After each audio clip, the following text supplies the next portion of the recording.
Antani amotagani magazine di Mali ale filɛ baga bɛɛ lajɛlen ma ni wagati na kaw ni ɲɔgɔn ma bamanankan kunnafoni olu kɛnɛ kan bakuruba olu de filɛ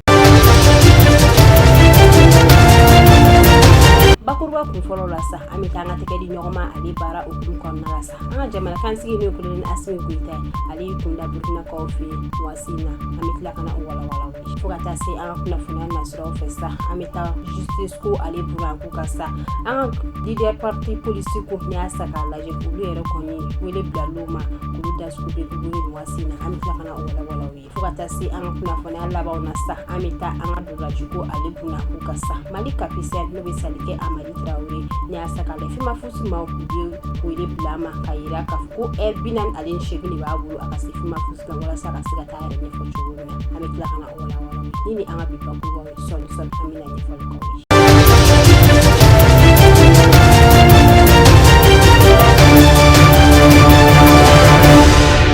Aw bisimila ko kura an ka kunnafoni olu kɛnɛ kan i n'a fɔ n y'a fɔ ɲɛna cogo min na ka kɛ ni an ka sɛgɛ di ɲɔgɔn ma olu baara hukumu kɔnɔna ye sa n'o bɛ Salikɛ an ka jamana kansigi n'o ye kolonɛli Asimi Goyita ye ale yɛrɛ kɔni y'i kunda bi tarata doyen fɛ sa k'i kunda Burkina kaw fɛ sa ni y'a sa k'a lajɛ sa a yɛrɛ la k'a fɔ ko ka kɛ ni nɛgɛ kaɲi ta ale waasi ye sa kolonɛli Asimi Goyita ale sen donna Burkina kaw fɛ yen nɔ kɛrɛnkɛrɛnna Wagadugu ni y'a sa k'a lajɛ sa kolonɛli Asimi Goyita ale yɛrɛ fana kelen tɛ dɛ a n'a ka délégation de y'u kunda yɔrɔ kofolen kan hukumu kɔnɔna la maa min yɛrɛ taara ninnu kunbɛn o tali kɛ Kapitɛni Ibrahim Traoré n'o ye Burkina kaw jamana kansigi ye ale yɛrɛ taara ka taa kolonɛli Asimi Goyita ale n'a ka délégation ka se k'u kunbɛn cogo min na o waati kelen na u y'u sɛnsɛnni ka taa u ka Kuluba masasigiso la ni y'a sa k'a lajɛ sa visite in yɛrɛ kɔnɔna la kuma caman ale bɛna sigi sen kan mun bɛ tali kɛ an ka lakanako ale bunna wa fo ka taa se an ka dunkafaw bɛ se ka sabati cogo min na ka taa se an ka diplomasiw yɛrɛ bɛ se ka yiriwa cogo min na ka se ka taa o baara ninnu ka se ka taa o sigi sen kan fo ka taa bila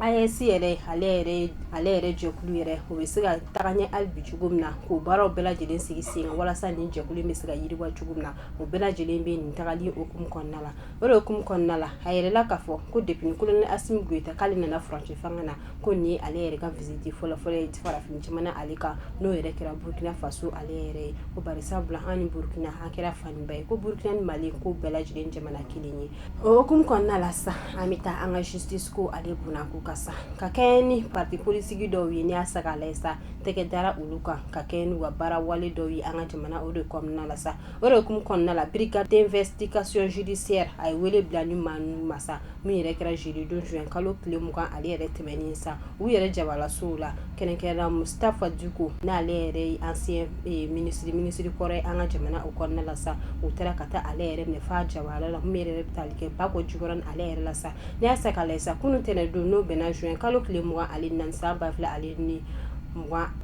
hukumu kɔnɔna la sa u taara ka t'u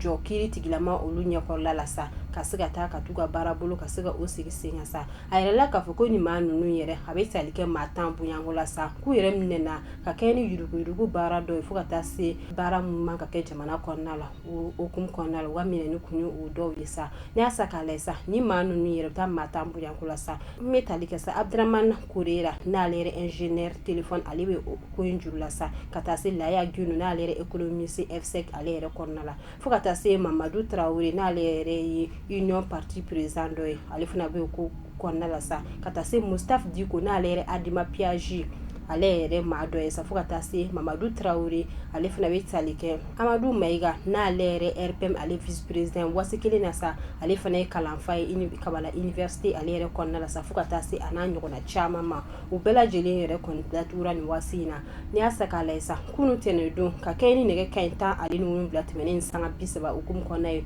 u y'u bila ka taa maison centrale d'arrêt n'o yɛrɛ ye kasobonba ye sa u ka taa u dasugu o yɔrɔ kɔfɛlen na ni y'a sa k'a lajɛ sa baaraw bɛɛ lajɛlen sigilen sen kan u ye papier dɔw ka papier min labɔ k'a yira k'a fɔ ko nin maa kofɔlen ninnu k'u yɛrɛ bɛna tila prison olu ɲɔgɔn cɛ sa mun bɛ tali kɛ Kulikoro kasobo fo ka taa se Kɛɲɔrɔba fo ka taa se Joyila ma ko nin maa kofɔlen ninnu k'u bɛna tila ni kasobo olu ɲɔgɔn cɛ sa kami wagati ne ko bi ko nin maa kofɔlen ninnu k'u yɛrɛ bɛ kasoboma la de ko ka kɛ n'u ka yuruguyurugu baaraw fo ka taa se u ka baara jugu sigi sen kan an ka jamana ale yɛrɛ kɔnɔna la n'an ka kunnafoniya labanw na sa an bɛ taa an ka dola ko ale yɛrɛ bunako ka sa i n'a fɔ n kun y'a fɔ ɲɛna cogo min na Amadi Traoré Traoré n'ale yɛrɛ ye an ka kapsan ye Mali kapsan ni y'a sagale sa Fema Fusmaw olu yɛrɛ wele bila a ma ka yira k'a fɔ ko Amari Traoré k'ale yɛrɛ bɛ ka kumakan dɔw cari bɔlɔlɔ sira olu sanfɛ sa ko ka kɛɲɛ ni u ka dolonta yɛrɛ hukumu kɔnɔna ye ko bari sabula ka kumakan dɔw kɔnɔna na b'a yira k'a fɔ k'olu yɛrɛ tɛ condition ɲɛnamaya ka kɛɲɛ ni dolonta sɛmɛn'o hukumu baara ye u ka kumakan dɔw fana kɔnɔna na u y'a yira k'a fɔ k'u tɛna taa Mali ale yɛrɛ sélection na bilen ko ni Fema Fusmaw n'u ka baara bolo ka se ka o yɛlɛma cogo min na n'a y'a sa k'a lajɛ sa a yira k'a fɔ olu kumakan in kɔni ma bɛn maa kofɔlen ma o de y'a so u ye sɛbɛn bɔ kunun tɛnɛndon n'o bɛna mai juin kalo tile 24 ma sa ka yira k'a fɔ ko Amari Traoré ko heure 48 de bɛ a bolo walasa a ka taa Fema Futu la ka se ka taa ka t'i yɛrɛ ɲɛfɔ a ye nin kɛwale ninnu da ka kɛ kun jumɛn kan a ka se ka taa o yɛrɛ ɲɛfɔ cogo min na n'a y'a sa k'a lajɛ sa a yirala k'a fɔ ni a ko kɛra cogo min na ko an na o ko da lamɛnbagaw olu yɛrɛ kulo kan ni waati in na ne de bɛ n'an sigi kɛ an ka bi bamanankan kunnafoniw na an sera ka wuli ka jɔ ka mun fara ɲɔgɔn kan ni ka o d'aw ma an b'a fɔ aw k'an bɛn diɲɛ wagati wɛrɛ